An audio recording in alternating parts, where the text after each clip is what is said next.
미주미에서 오프라인 세미나를 개최합니다. 2023년을 준비하는 생존 전략. 장우석 부사장의 2023년을 대비할 최적의 포트폴리오. 이항영 위원의 미래를 이끌어갈 유망 테마. 채슬리 투자자문 최일호 상무의 적정주가 평가와 기업 선별법까지. 그럼 10월 8일 토요일에 만나요. 수강 신청은 검색창에 투자공간 세미나를 입력하세요. 네, 월스트리트 모닝 브리핑 현재 시각 7시 9분 지나고 있고요. 이번에는 월가의 소식, 미국 주식에 미치다 이항영 전문위원과 함께 이야기 나눠보겠습니다. 어서 오세요. 네, 안녕하세요. 이항입니다. 오늘 굉장히 귀엽게 입고 오셨네요. 저희 오랜만에 본 미주미 굿즈. 후드티잖아요. 그렇죠. 네. 저도 하나 가지고 있죠. 아, 그런가요? 네. 제가 드렸나요? 그럼요. 아, 네. 주신 것도 기억 못하시고 하나 더 주세요. 네, 알겠습니다. 네. 네. 반등이 하루짜리 반등이었다. 근데 뭐 이런 일들이 앞으로 비일비재하겠죠, 더. 네, 어저께 나름 좀 우울한 얘기를 계속 많이 드렸고 네. 마지막에 하나 좀 그러나 희망을 한번 볼 수 있는 그 정도 하나 드렸는데요. 일단 우려했던 대로죠. 반등 고작 하루에 그쳤고요. 다시 연중 최저치에 들어갔고요. 네. 사실 S&P 500 자체가 들어갔기 때문에 S&P 500에서 거의 대부분의 주식이 제가 세보지는 않았지만 300개, 400개 정도 연중 최저치 내지는 근처가 있을 거다라고 보시면 되겠습니다. 네. 여하튼 어제는 이게 다 2자였잖아요. 2% 그 S&P 500 다우 나스닥 나스닥 거의 뭐 이 정도 올랐던 것 같은데요. 이게 다 다시 떨어졌는 흐름이 되겠죠. 그래서 이게 지금 이틀 동안의 흐름인데요. 2, 3일 동안 흐름인데 그냥 다시 그냥 주가가 올라갔던 거 다시 다 토해냈다라고 보셔야 되겠습니다. 네. 금리가 이제 결국 다시 소폭 좀 반등하는 모습이었습니다. 이게 왼쪽은 2년물입니다. 2년물이요. 오른쪽 10년물이거든요. 네. 물론 고점에서 약간 내려온 상태는 유지되고 있어요. 그저께 워낙 떨어졌었기 때문에 오늘 이제 한 거가 약간 올라가서 아직 티는 안 나지만 그래도 전체적으로 좀 올라가는 추세가 이어지고 있다라고 보셔야 되겠죠. 추세는 여전히 금리는 상승 추세라고 보셔야 되겠습니다. 미국 달러는 그나마 좀 약간 진정됐다고 할 수 있지만 어디가 진짜 살짝 거의 꺾인 게 지금 가려졌군요. 네, 이틀 동안 네. 이틀 동안 그렇지만 무슨 의미가 있겠습니까? 그쵸. 여튼 이게 하여튼 뭐 위안화도 뭐 최저다. 예? 그리고 우리나라도 그렇고 다 이렇지만 실제로 보면 추세가 좀 꺾이기는 아직 쉽지 않다라고 보셔야 되겠습니다. 그래서 늘 말씀드린 가장 여러분들이 쉽게 이해하시는 거는 우리가 미국 금리 잘 감이 안 오잖아요. 네. 우리나라의 뭐 기준금리 감이 없단 말이죠. 그래서 우리가 현실적으로 가장 쉽게 느낄 수 있는 거는 제가 봤을 때 미국 달러가 가장 쉽게 여러분들이 이해하시는 기준이라고 저는 뭐 그렇게 계속 여전히 믿고 있고요. 네. 이게 해소돼야지 미국 경제도 그리고 해외 경제도 우리나라도 마찬가지다라고 보셔야 되겠습니다. 앞서 이남우 교수께서 애플에 대해서 그 해외 매출을 얘기 많이 하셨잖아요. 네. 이게 한번 잘 생각해 보시면 이번에 1분기 실적 발표는 2분기에 환율 경고가 많았어요. 근데 2분기 실적을 발표한 시점 된 지 언제였습니까? 대부분 7월 언저리 내가 8월까지 해서 실적을 많이 발표가 끝났잖아요. 그때는 달러가 약간 안정될 때였기 때문에요. 달러 얘기, 환율의 얘기가 많이 좀 줄어들었어요. 그럼 그것들이 다시 1분기 경고했던 걸로 들어가면 제일 영향이 많이 받는 거 이제 큰 회사 중에서는 단연코 마이크로소프트. 가 제일 크고 왜냐하면 마이크로소프트는 안 쓰는 나라에 안 쓰는 사람이 없잖아요. 전 세계적으로. 그래서 영향이 상대적으로 가장 큰 거라고 보셔야 되겠고요. 그리고 가장 적은 거는 미국 안에서 비즈니스를 많이 하는 쪽이 있죠. 네. 이런 소매점 같은데 뭐 달러 제너럴이나 이런 시리즈들 있잖아요. 네. 그리고 대부분 또 어디서 오냐면 수입 제품이거든요. 그런 것들이 뭐 중국에서 많이 오고 해외에서 많이 오고 뭐 에콰도르, 중국, 인디아 뭐 이런 데 많이 오기 때문에 그런 쪽은 상대적으로 좀 편하죠. 뭐 좋다는 게 아니라 편한 정도가 상대적으로. 네, 상대적으로 해외에서 하는 비즈니스가 없고 거기다 수입을 하는 거하고는 좀 나름 괜찮겠지만 지금은 마이크로소프트가 약한 것들은 다 그런 거라고 일단 이해하시면 되겠죠. 그러니까 언젠가 리버스돼서 바뀔 때는 다시 좋아지겠죠. 근데 문제는 언제인지를 우리가 모르는 것이 가장 큰 문제라고 보셔야 되겠습니다. 아이고. 하루 만에 다시 하락한 이유를 다시 한번 하나하나 냉정히 한번 살펴보겠습니다. AAI라고 일주일에 한 번씩 계속 발표되기 때문에 여러분들이 지금 궁금하시면 우리나라는 이제 심리라는 것을 이제 뉴스에서 나오고 방송, 경제방송, 앵커나 이런 사람 목소리에서 주식 투자자의 개인 투자자의 심리를 우리가 반출할 수밖에 없잖아요. 근데 여러분들이 미국 개인 투자가들의 심리를 보시기 위해서는 그냥 많이들 이제 아실 거예요. AAI라고 그럽니다. 미국 개인 투자. 예. 그냥 검색하실 때 AAI 치시면 바로 안 보여요. 그래서 한 단어만 더 쓰시면 돼요. 뭐요? AAII 그다음에 서베이. 서베이까지 치시면 바로 그냥 화면이 하나 딱 보입니다. 그 화면을 다음 페이지에 보여드리겠고요. 미국 개인투자협회 부정적 심리, 긍정적 심리, 중립. 그거는 6개월 후를 얘기합니다. 항상요. 6개월 후에 주가가 지금부터 올라갈 것 같으니 낮을 것 같으니 그냥 변동이 없을 것 같으니까 딱 나옵니다. 근데 이거는 부정적으로 보는 건데요. 이 60.8이 났습니다. 지난주에 60.9보다 0.1%포인트 낮아졌지만 무슨 의미가 있겠어요. 그래서 2주 연속 60% 이상이 지금 6개월 후에 주가 떨어질 거라고 얘기하는 사람에 나온 것은 1987년 이후 최고고요. 지난주에 기록했던 60.9%는 이게 거의 30년 만에 최대가 나온 겁니다. 그러니까 이렇게 되겠고요. 제가 말씀드린 거 서베이를 AAI 서베이라고 치면 요 화면이 딱 떨어집니다. 지금 아마 여덟캐도 확인해 보시면 딱 나올 겁니다. 구글에다가 AAII 서베이라고 치시면 이게 딱 나옵니다. 요 그림입니다. 요 그림. 보시는 방법은 일주일마다 나오고요. 그래서 요게 이제 빨간색이 베어리시하다고 보는 겁니다. 부정적으로. 6개월 후에 주가가 되겠고요. 아래 게 이제 평균입니다. 그래서 미국 평균은 역사적으로 40% 정도 되는 사람은 6개월에 주가가 올라갈 거라다라고 얘기했고요. 30%는 역사적으로 안 좋을 거라 얘기했고 31.5%는 중립이었기 때문에 미국 사람들이 다소 긍정적이라는 것은 여기서 나오는 거죠. 네. 그래서 이렇게 여러분들이 항상 미국은 숫자가 떨어진다는 거. 그래서 항상 여러분들이 누구한테 물어볼 필요가 없고 여러분들의 심리이자 미국 사람의 심리다. 아니면 본인이 엄청나게 긍정적일 때도 있고 부정적일 때 있잖아요. 세상을 볼 때. 네. 그때 미국의 심리는 어떨까는 여기한테 물어보시면 돼요. 이걸 국내에 있는 카페나 국내에 있는 그 종목 토론방에서 볼 게 아닙니다. 딱 여기서 나온다고.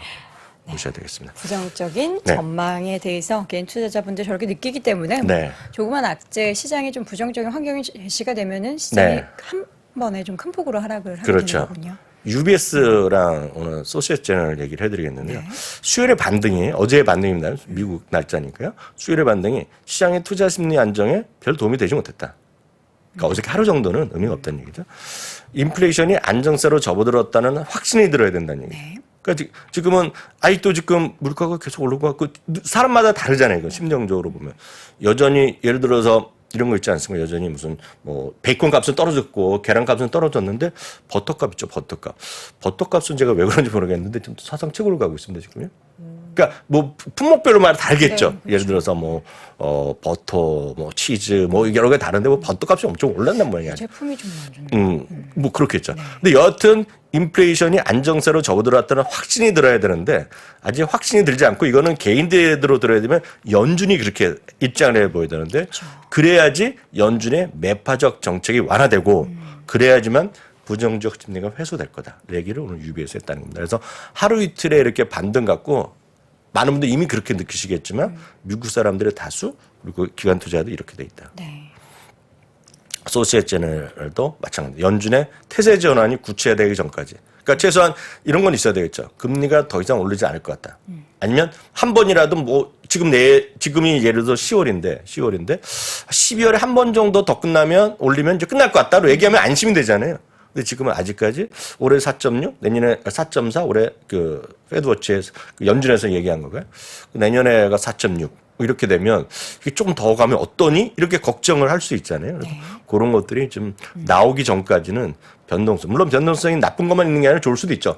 그렇지만 문제는 올라가더라도 떨어지더라도 크게 움직이면 사람들이 좀 안정적으로 투자하는 사람이 좀 줄겠죠. 그죠? 현실적으로. 그런 느낌으로 이해하시면 되겠습니다. 경제지표 발표가 있었는데 실업자 수가 더 줄었어요.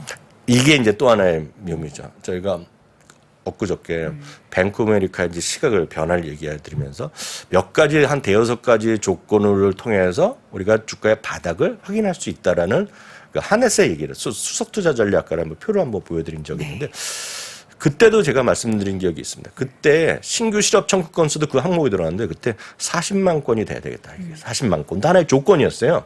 근데 지난주에 이제 오늘이 아니라 지난주에 21만 건 정도 나왔거든요. 그래서 아직 턱도 없다. 역설적으로 보면 우리의 심리는 이게 신규 실업자 구간 건수가 좋아야지 경제가 좋잖아요. 근데 문제는 그들의 시각에서 그런 금통화 당국이나 이런 쪽 보면 고용시장이 너무 강하니까 인플레이션이 꺾이지 않을 것 같다는 생각을 하는 거죠.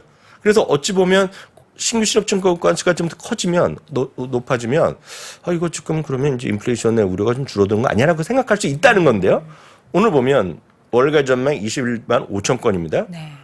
근데 전주보다 오히려 줄어들어서 19만 3천 건이 또 나온 거예요. 네. 그러니까 더 적게 나오니 이걸 뚫어지게 보는 사람들은 경제 우리가 보면 좋은 건데 일자리가 더 잘 되면 좋은 건데 그런 사람들의 시각으로 보면 이거 뭐야? 이거 우리가 이렇게 금리 올려하는데 고용시장이 여전히 타이트하다는 말 떠나잖아요. 너무 타이트하다는 거죠. 그러면 타이트하면 어떻게 하겠습니까? 사람들이 돈을 더 주려고 그러고 이럴 거 아닙니까? 돈을 더 쓰고 빌리고. 그 얘기를 하는 거예요. 그래서 오늘 이것도 오히려 악재로 반영됐다라고 네. 이해하시면 됩니다.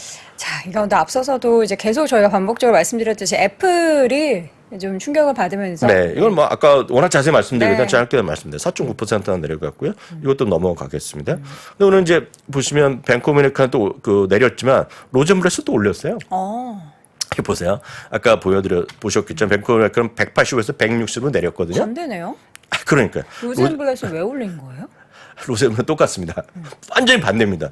아이폰 수익은 여전히 좋고 또 이런 로젠블렛은 자료나 발표했는데 설문조사가 됐어요. 어떤 설문조사요? 미국 사람들한테 너 지금 못 쓰고 있니? 이번에 바꾸겠니? 했더니 바꾸겠다는 사람이 많이 나온 겁니다, 지금요. 그래서 이게 워낙 다양한 시각이 있다라는 거가 되겠고요. 어제 말씀드렸다시피 저는 주가가 떨어지겠죠. 시장은 떨어지고 할 수 없습니다, 지금 네. 시장 상황에. 떨어질 수도 있겠지만 결국은 쓸데없는 3대 고민에 대해서 말씀드렸잖아요. 저는 여전히 소신입니다, 지금. 애플과 연예인, 재벌 걱정은 할 필요가 없는 걱정이에요. 물론 이제 늘 말씀드리면 나는 아이폰을 쓰지 않는다. 예? 쓰지 않고 나는 갤럭시만 쓴다. 아니면 다른 거 쓴다 그러면 저는 애플 살 이유가 하나도 없다고 있어요. 본인이 좀 진심 하나도 없고요. 왜냐면 떨어지면 속상하고 짜증만 나거든요. 그래서 본인이 하시는 걸 원하시면 하시면 되겠는데 갖고 있는 분들은 그냥 보유하시면 되겠고 있는데도 불구하고 아니면 내가 지금 5년째 아이폰을 쓰고 있는데 아직 미국 주식을 시작했는데 아직 한 주도 없다. 한 주부터 사고 나서 천천히 고민하면 되겠다라고 좀 계속해서 말씀드리겠고 여하튼 매도 의견도 있고 보유 의견도 있는데 참고 좀 말씀드리면 그 애플에 관련해서 베스트 애널리스트 했던 사람이 진 먼스터입니다. 네. 룩벤치에 있는 진 먼스터가 되겠고요. 그 이후에 이걸 이어받아 갖고 베스트 애널리스트 있죠. 그러니까 우리나라는 베스트 애널리스트가 쉽게 해서 경제 방송마다 발표를 하잖아요. 근데 미국은 한 두 군데에서 하거든요. 베스트 애널리스트로 뽑힌 사람이 번스타인의 사쿠낙이라는 분이 있어요. 그분이 한 7, 8년째 그냥 스트레이트로 베스트 애널리스트인데 흥미로운 것은 그분은 목표 주가가 항상 이거보다 아래에 있습니다. 지금도 아래에 있어요. 지금도 한 145달러 하고요. 그분의 의견은 여전히 중립 의견입니다. 베스트 애널리스트는. 그러니까 그런 것도 좀 이해하시면 되겠고요. 그러다 보니 알파벳도 떨어지고 마이크로소프트도 떨어지고 다 52주 최저가입니다. 그쵸. 그러니까 52주 최저가 아닌 걸 찾기가 쉽지 않죠. 아닌 것들은 에너지랑 유틸리티에서 있죠. 나머지는 거의 다 우리가 아는 것들이 다 최저가라고 보시면 될 것 같습니다. 자, 이 가운데 저 잠깐 나이키 얘기 잠깐 해도 될까요? 네네. 저 오늘 나이키 실적 발표가 있었는데 저도 못 보고 왔네요. 지금 4% 전년 동기 대비 매출 증가는 나타났는데 네. 순이익 같은 경우에는 물론 시장 예상은 상회를 했는데 전년 동기 대비로 22% 감소한 것으로 나타났습니다. 지금 이제 공급망 이슈 이에 따른 순이익의 감소 물론 시장이 예상을 했던 바지만 어쨌든 이와 함께 주가는 지금 애프터마켓에서 9% 넘게 하락세 보이면서 86달러 선. 나이키도 근데 이제 애플과 마찬가지로 중국 쪽 판매에 대해서 이야기를 계속 하잖아요. 그렇죠. 여기에 대해서 계속 좀 감소에 대한 이야기가 나오고 있고. 네네. 네, 여기에 더불어서 공급망 이슈까지 불거지면서 어쨌든 순이익의 감소가 이야기가 됐고 앞으로 전망을 어떻게 이야기했는지는 모르겠지만 지금 9%대 하락세 본장에서도 3% 넘게 하락으로 마무리가 됐고요. 지금 86불 기록이 되고 있습니다. 소비 관련해서 사실 기업들이 네네. 정말 우리가 필수적으로 사용해야 되는 거 말고 네. 우리가 나이키 운동화가 다 떨어져서 사는 경우도 있지만 그렇죠. 그냥 예뻐서 신규 제품 나와서 사는 경우도 있잖아요. 그렇죠. 안 사게 되죠. 좀 뭐하러 덜 사는 사람들 있겠죠. 그렇죠. 예. 아마 계속 사는 분들은 그냥 모으는 분들이 있잖아요. 그쵸, 컬렉터. 모으는 분들은 계속 살지 모르겠지만 보통 신규 진짜 필요해서 사는 분들은 그런 건 있겠죠. 분명히 현실적으로 보면. 제가 오늘도 그 야구르트 아주머니랑 얘기를 잠깐 하고 왔거든요. 제가 계속 하기 때문에. 신규 가입자 줄었답니까? 저는 경기 상관없죠. 그랬더니 여기도 똑같다는 겁니다. 그러니까 그런 느낌은 분명히 어디나 있는 거죠. 아침에 건강식 덜 먹는다. 네, 어떤 그 종목이나 어떤 것들이 다 있다라고 보셔야 되겠고요. 다만 나이키는 워낙 많은 사람들이 이미 미국에서 때문에 아주 실망스러울 거라는 얘기를 많이 했었다는 것도 그렇죠. 참고하시면 좋겠습니다. 일단 오늘 보면 저도 수치를 지금 막 확인하고 있는데요. 실제로 보면 비슷한 것도 있죠. 매출도 괜찮았고 이익은 딱 맞췄는데 역시 말씀하셨던 대로 마진이 조금 이슈가 좀 됐다라고 보셔야 되겠고요. 마진이 보통 45.3이 예상됐었는데 44.3%로 100bp 정도가 좀 모자랐다라고 보셔야 되겠습니다. 네. 넘어가겠고요. 오늘 이제 카맥스라는 이제 중고차가 하는 곳인데 오늘 얘네가 이제 실망스러운 실적을 발표했거든요. 20%가 넘게 떨어졌는데 문제는 카맥스를 갖고 계신 분 없어요. 문제는 이제 포드가 오늘 떨어졌죠. 아, 그래서 자동차 주가 네, 전반적으로 포드가 하락했군요. 떨어졌고요. 이제 애플이 또 하나 이슈가 애플과 이제 테슬라가 이제 미국 사람, 한국 사람들 개인 투자 계속 사고 아마 오늘도 샀을 겁니다. 아마 계속 사는데 근데 아마 어제도 말씀드렸다시피 테슬라는 AID가 이제 내일 새벽에 있잖아요. 그래서 많은 분들 아마 우리나라에서도 엄청 보실 겁니다. 그리고 아마 내일 보면 진짜 전문적인 지식으로 딱 이거를 설명해 주신 분 많고 저도 그런 분들 보거든요. 근데 여하튼 테슬라는 오늘 6.8% 떨어졌는데요. 8%에서 목표 지가는 하루 앞두고 또 내렸어요. 근데 이거는 뭐 큰 의미는 없습니다만 여하튼 360에서 340달러로 내렸고요. 여하튼 AI 대입의 내일 이슈 이후에 뭐 춤추는 걸 보여줄지 어떨지 모르겠지만 로보택시나 이런 쪽에 대해서 어떤 또 언급이 있을지 벌써 한 5년 전에 로보택시가 나오기로 얘기했던 시기는 이미 지났어요. 예, 그렇지만 이번에 어떤 식의 발표가 있을지 그에 대한 것에 대한 어떤 발표가 있겠죠. 왜냐하면 중국에서는 BYD에서 이미 그 핸들 없는 자동차를 해갖고 테스트를 하고 있잖아요. 근데 지금 테슬라 언제나 그게 나올지 모르죠. 네. 물론 이제 법적 인식이 워낙 크겠지만요. 그 정도 일단 보시겠고요. 하여튼 오늘도 다 못했는데요. 내일을 오전 저희가 9시부터 주말 라이브 시간을 뵙겠습니다. 네. 네. 이거 하나만 얘기해 주세요. 어떤 옥시덴탈 페트롤리움을 버핏이 더 샀어요. 옥시덴탈 페트롤리움은 오늘 또 이제 1.1%가 올라갔는데요. 600만 주를 추가 매수한 것으로 좀 알려주고 있죠. 그러니까 월, 화, 수에 또 바로 산 거라고 이제 알려졌기 때문에 그렇게 이해하셔야 되겠고요. 이미 관련 관계 당국에서 50%까지 살 수 있다라고 얘기했고 많은 사람은 저 같은 사람들이 지금 그렇게 생각하죠. 이거 결국 다 인수하지 않겠냐 얘기했는데 그럴 계획은 없었다고 한번 발표한 적이 있는데 그게 뭐 공식으로 그분의 입에서 나온 건 아니거든요. 그러니까 그럴 찬스는 분명히 있기 때문에 이건 다른 에너지 주지랑 약간 성격이 많이 다르다라고 이해하시면 되겠습니다. 알겠습니다. 자, 이렇게 해서 버크셔에서의 옥시덴탈 페트롤리움 주분 추가 매수 소식까지 전해드렸고요. 또 오늘 밤에 대한 미국 시장 분위기는 내일 오전 미국 주식에 미치다 주말 라이브를 통해서 확인해 보시기 바랍니다. 지금까지 미국 주식에 미치다 이항영 전문위원 함께했습니다. 고맙습니다. 네, 감사합니다. 자, 월스트리트 모닝 브리핑 준비한 소식 모두 전해드렸고요. 국내 시장에 대한 이야기가 빠르게 궁금하실 것 같아서 오늘 아침 라이브 팀으로 마이크를 넘기도록 하겠습니다. 주말 그리고 월요일 시장입니다. 국내 시장 휴장이기 때문에 저도 방송 쉬고요. 화요일에 다시 돌아오도록 하겠습니다. 여러분 고맙습니다. 21년도 해외 주식 거래대금 1위 키움증권이 미국 주식이 처음이라면 누구나 $40 드려요. 차세대 국내 해외 통합 MTS 영웅문에스샵 출시 기념. 지금 바로 영웅문에스샵을 다운받아 $40 받아가세요. 해외 주식은 원금 손실 발생 가능하며 그 결과는 투자자에게 귀속되오니 유의하세요.